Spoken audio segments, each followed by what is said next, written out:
Rapaz, eu fico lembrando assim, eu nunca esqueço, quando você ia lá em casa, e uma vez eu tava malhando, aí você falou, bora revezar aí junto, tu tava com ternozão, um calor, um calor, e bora revezar aí, irmão. Aí você pegou o peso assim, eu me acabando pra pegar o peso lá, e você, pegando assim um supino rapidão, e aí você falando da palavra de Deus, né?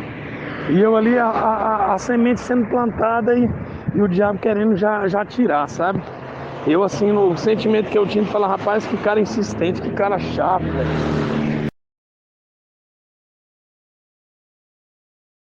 Na casa de meu pai há muitas moradas, vou preparar um lugar para vocês. O Senhor estava dizendo que estava indo, mas estava preparando um lugar. E também que Ele deu o Espírito Santo, não só para os discípulos, mas para nós. Portanto, o Espírito Santo, essa é a diferença do povo de Deus, porque nós temos o livre acesso ao Espírito Santo. Amém? Glória a Deus. Aleluia. Aleluia. Vamos adorar ao Senhor. Nós vamos passar um vídeo aqui e vamos adorando ao Senhor.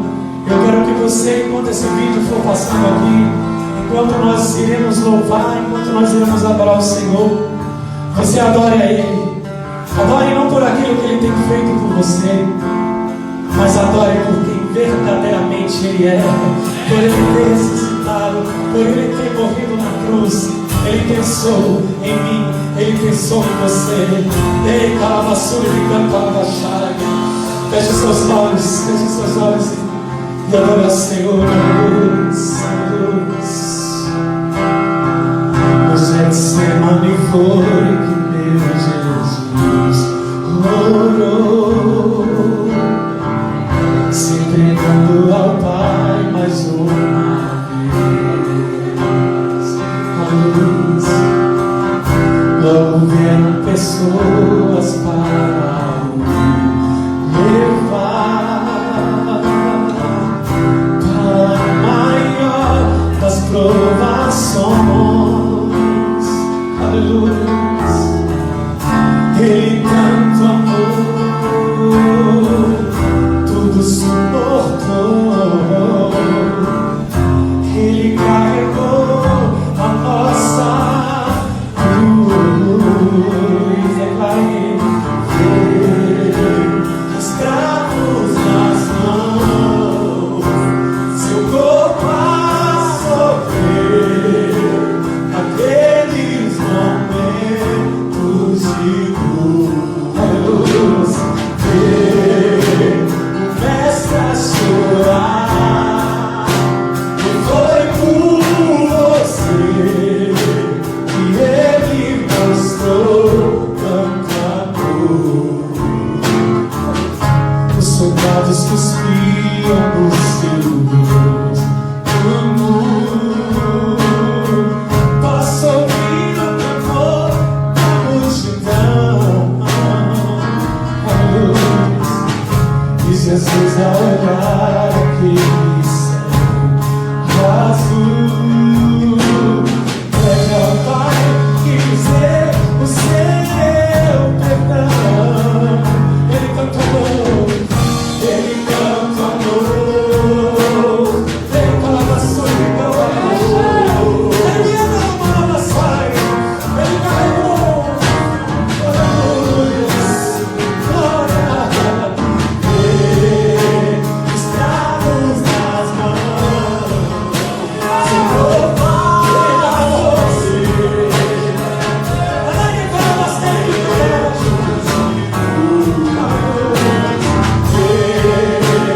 comece a chorar. Foi por mim que você foi por você. Mostrou tanto amor, Ele tudo suportou. Ele carregou a nossa cruz. Escravos nas mãos, seu corpo a sofrer aqueles momentos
ressuscitou.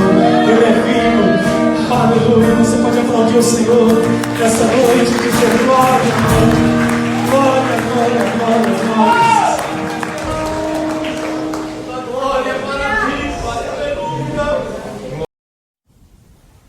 Espero que vocês sejam pacientes comigo, enquanto continuo falando como um tolo. Tolerem-me e deixem-me dizer o que vai em meu coração. Tenho uma profunda preocupação por vocês, igual àquela que o próprio Deus tem. Preocupação de que o amor de vocês seja somente por Cristo, tal como uma moça pura reserva o seu amor para um homem apenas, aquele que será seu marido. 2 Coríntios, capítulo 11, versículo 1 e 2.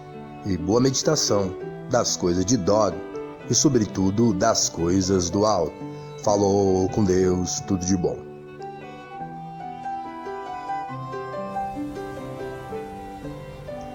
Esse que vocês ouviram é o irmão Júnior.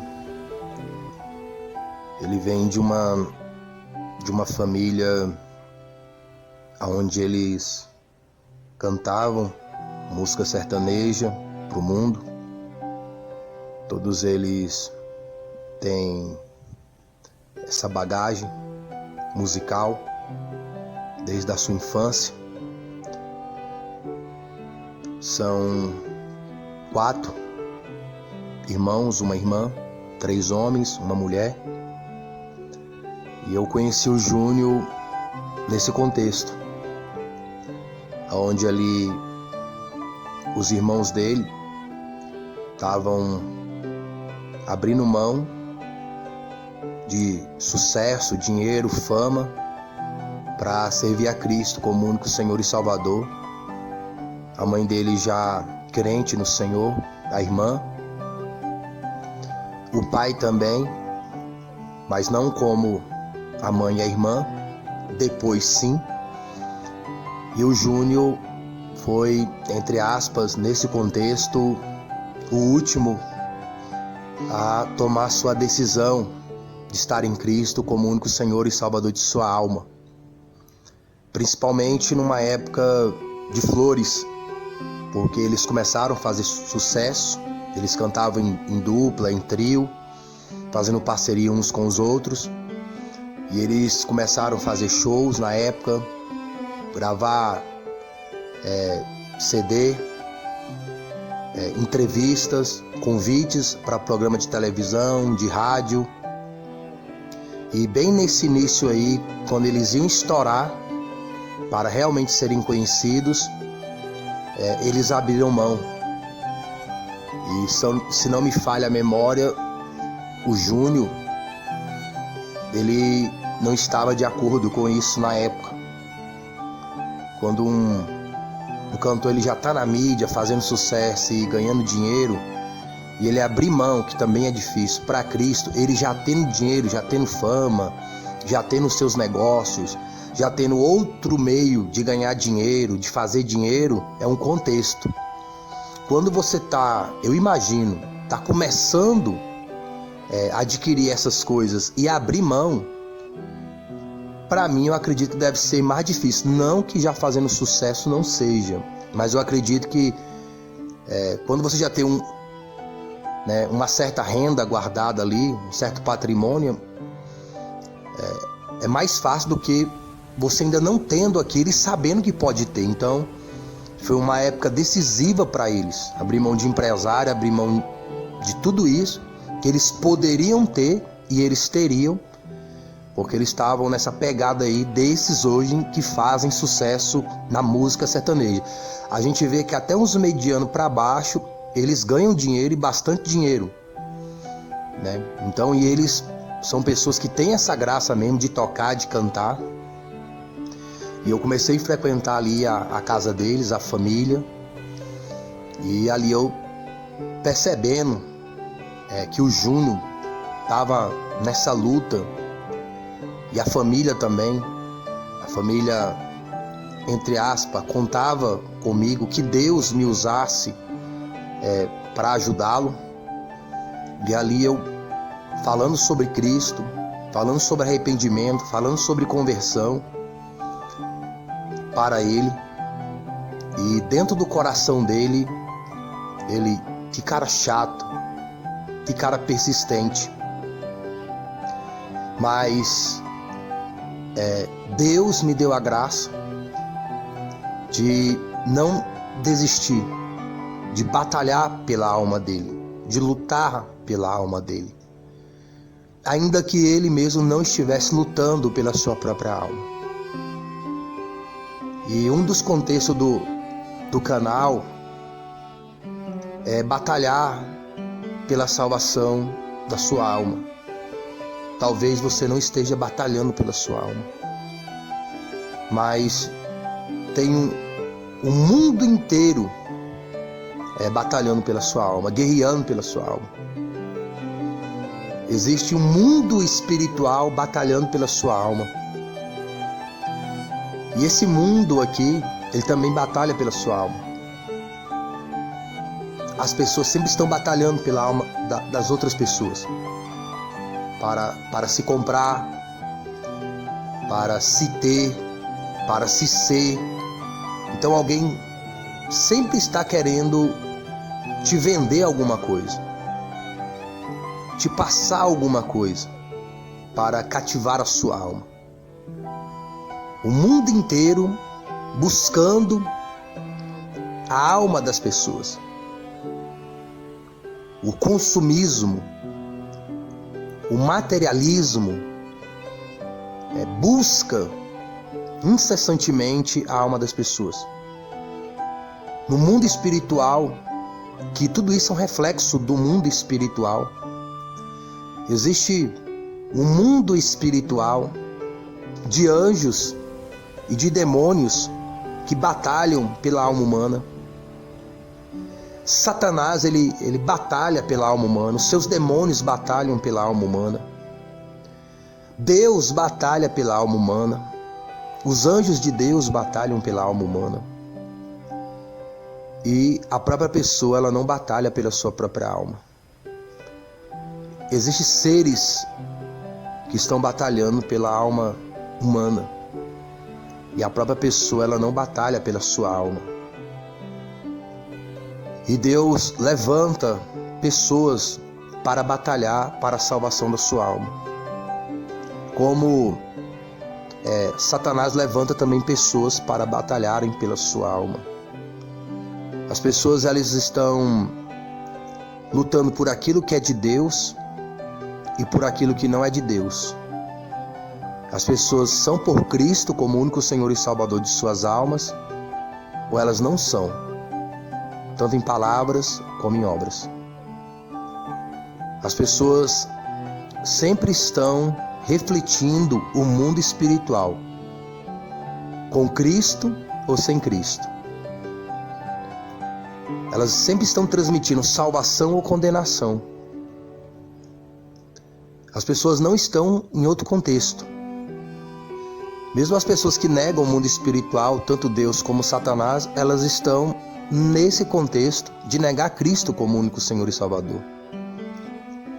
Elas pensam que o ateísmo, que ignorar Deus, que ignorar o inferno, elas pensam que ignorar a eternidade vai trazer salvação para a alma delas. É uma estratégia que a própria pessoa cria para poder se salvar na eternidade. Ela negar a existência de Deus, ela negar a existência de Cristo como único Senhor e Salvador, ela negar a existência do inferno. Então, tudo isso é um manejo de Satanás sobre a vida daquela pessoa, daquela alma. Aquela pessoa está sofrendo um manejo, uma dominância, uma liderança infernal, onde ela se submete à obediência de espíritos caídos e ela acha que aquilo veio dela mesma. Ela acha que ela é autossuficiente para poder se salvar numa possível condenação. Que lá no íntimo da pessoa, ela tem o discernimento do certo e errado. E todos nós sabemos que nós fazemos coisas erradas. Então a pessoa, para se auto-justificar, ela cria estratégias inspiradas pelos demônios, pelo mundo, aonde ela não vai ser condenada. Então ela acredita que se ela negar Cristo como único Senhor e Salvador, se ela negar a existência de Deus, se ela confiar numa religião, porque as religiões também, elas estão buscando a alma das pessoas. As religiões, elas estão buscando cativar as almas para os seus negócios, para as suas prosperidades, para as suas glórias e honra e louvores de multidões. Não é para a salvação da alma. Existem pregadores, ensinadores, que eles estão buscando a alma das pessoas, mas não para Deus, não para Cristo, mas para elas mesmas, para suas igrejas, para suas denominações. E tem pessoas que também usam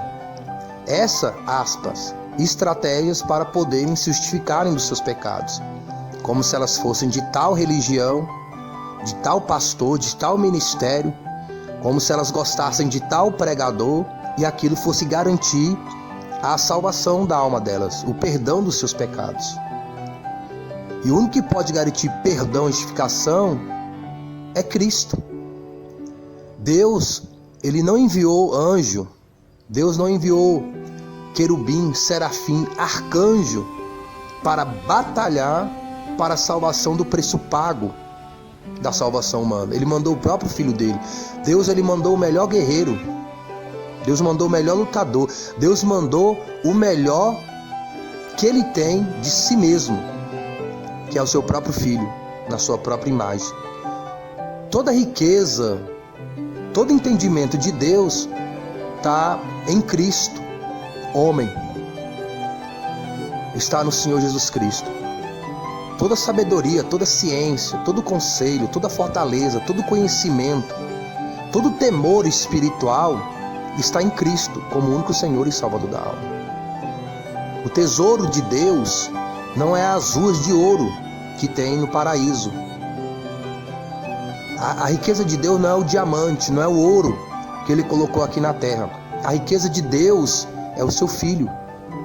Eu acredito que quem é pai, quem é mãe, pode entender esse contexto melhor do que eu, do que aqueles que não têm filho, daqueles que não cuidam de alguém. Porque tem gente que não tem filho, mas cuidam de crianças, de pessoas como se fossem filhos. Tem pessoas que adotam crianças, tem pessoas que trabalham em instituições com crianças. E todo recurso que elas buscam conseguir, ou que elas conseguem, é para aquelas crianças. Todo recurso que o pai, a mãe luta e guerreia é para os seus filhos. Então, os tesouros que eles buscam é para os seus próprios filhos. Os tesouros que eles têm são herança para os seus próprios filhos. Não existe maior riqueza, acredito eu, para um pai, uma mãe, do que seu próprio filho, sua própria filha. Então, a riqueza de Deus é o seu filho. E Ele deu essa riqueza ao ser humano. A riqueza da salvação da alma, do perdão dos pecados, da justificação das iniquidades. Se você rejeitar aqui, não for grato aqui às bênçãos materiais, Deus já se entristece quando também não se ira, de não dar valor. Ninguém gosta de uma pessoa ingrata. Ninguém gosta de ajudar alguém, de fazer algo por alguém e não receber o mínimo gratidão. E tem gente que ainda paga com a ingratidão. Tem um ditado popular: cuspir no prato que come. Então, além da pessoa não te agradecer, a pessoa ainda sai falando mal de você. Então, qual ser humano, um ateu, que ajuda uma pessoa, se faz um bem a alguém, em qualquer contexto de realidade, tudo bem que a pessoa não te agradeceu, mas a pessoa ainda sair falando mal de você, a pessoa já não agradeceu o que deveria ter agradecido, ainda está te criticando. Então, quando as pessoas rejeitam Cristo como único Senhor e Salvador, é isso que elas estão fazendo. A partir do momento que a pessoa toma uma decisão de viver sem Cristo como único Senhor e Salvador, elas estão falando que elas não querem Deus na vida delas. E a partir daquele momento, ela vai tendo atitudes e pensamentos contrários a Deus. É como se estivesse criticando a Deus.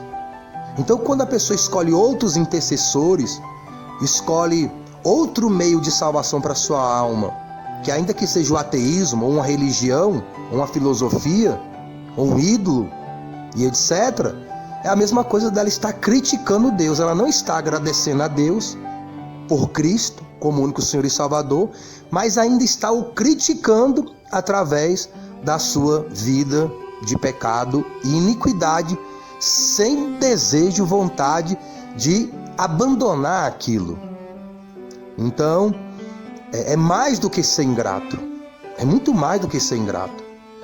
Então, se a pessoa não tem gratidão a Deus pelo pão nosso de cada dia, pela saúde de cada dia, porque até o ateu, próspero, rico, materialmente, tudo que ele conquistou, ele fala que foi ele, mas o que ele fala que é dele, foi Deus que deu, a inteligência, a saúde e etc. Então a pessoa não tem agradecimento pelas coisas da terra. Como é que vai ter agradecimento pelas coisas do céu? E se você não tem agradecimento pelas coisas do céu, pelo Filho de Deus, você não tem a salvação da sua alma. Você não tem o perdão de Deus. Você não tem a justificação de Deus. E a gratidão a Deus, em Cristo como único Senhor e Salvador, envolve arrependimento. Porque quando você é grato a uma pessoa, você quer retribuir aquele favor. Você fica esperando uma oportunidade de retribuir o favor, de ser útil àquela pessoa também, tanto quanto ela foi para você ou quanto ainda ela é.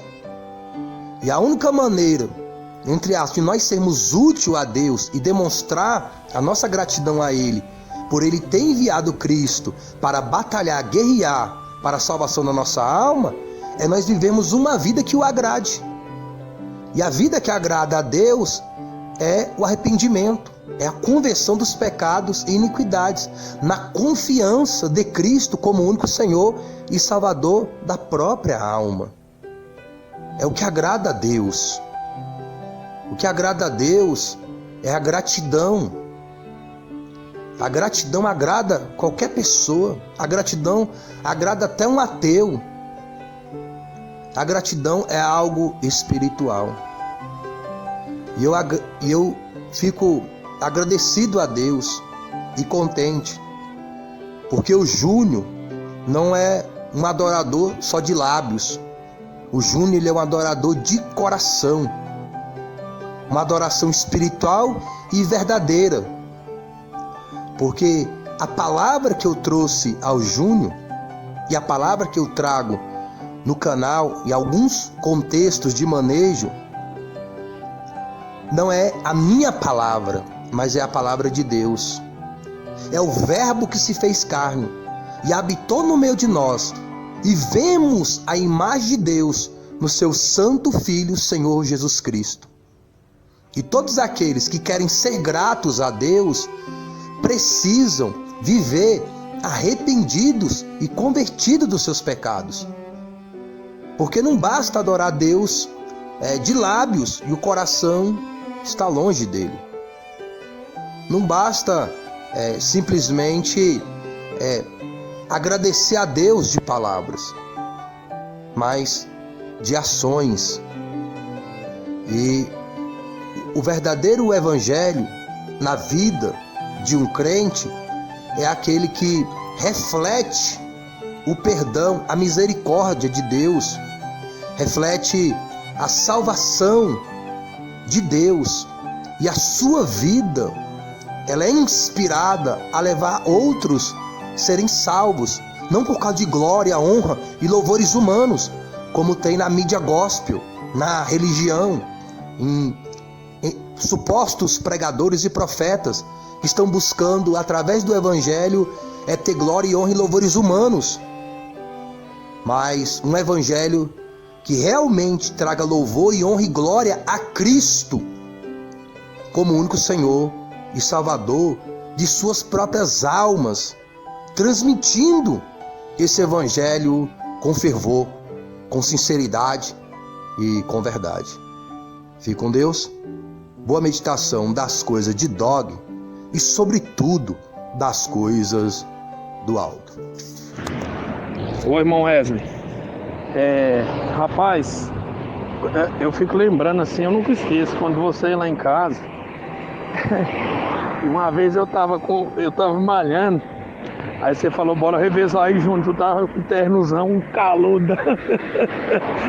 calor, e bora revezar aí, irmão. Aí você pegou o peso assim, Eu me acabando para pegar o peso lá e você pegando assim um supino rapidão. E aí você falando da palavra de Deus, né? E eu ali, a semente sendo plantada e o diabo querendo já tirar, sabe?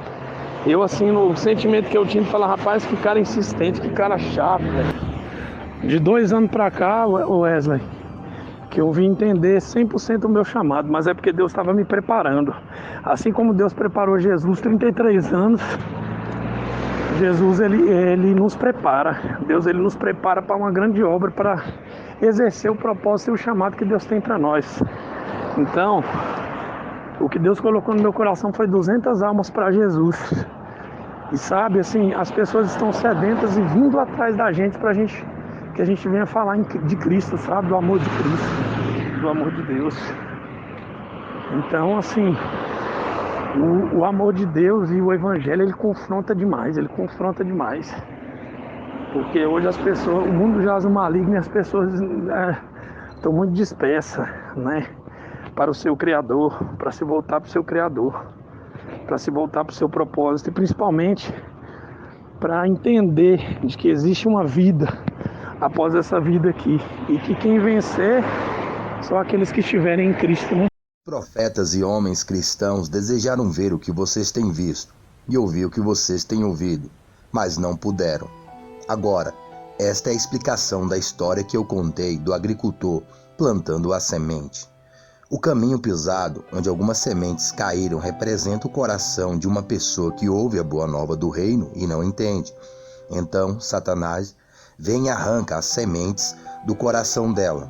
O solo raso, cheio de pedras, representa o coração de um homem que ouve a mensagem e recebe com verdadeira alegria. Porém, ele não tem muita profundidade em sua vida e as sementes não lançam raízes muito profundas. Depois de um momento, quando vem a dificuldade ou começa a perseguição por causa da sua fé, a sua alegria diminui e ele vai-se embora. O terreno coberto de espinheiros representa um homem que ouve a mensagem, mas as preocupações desta vida e pelo dinheiro sufocam a palavra de Deus e ele trabalha cada vez menos para Deus. O terreno bom representa o coração de um homem que ouve a mensagem e entende, vai, traz outros 30, 60 e até 100 para o reino de Deus. Mateus, capítulo 13, do versículo 17 ao 23. Pois a salvação que vem da confiança em Cristo, aquela que pregamos, já é de fácil acesso a cada um de nós. De fato, ela está tão perto como nossos próprios corações e nossas bocas. Pois, se vocês contarem aos outros com seus próprios lábios que Jesus Cristo é o Senhor, crendo do fundo do coração que Deus o levantou dentre os mortos, serão salvos. Porque crendo de coração que um homem se torna reto para com Deus e com a boca que ele fala da sua fé aos outros, confirmando assim a sua salvação. As Escrituras nos dizem: quem crê em Deus jamais será decepcionado. Romanos, capítulo 10, do versículo 8 ao 11. E boa meditação das coisas de Dog e, sobretudo, das coisas do alto. Falou com Deus, tudo de bom.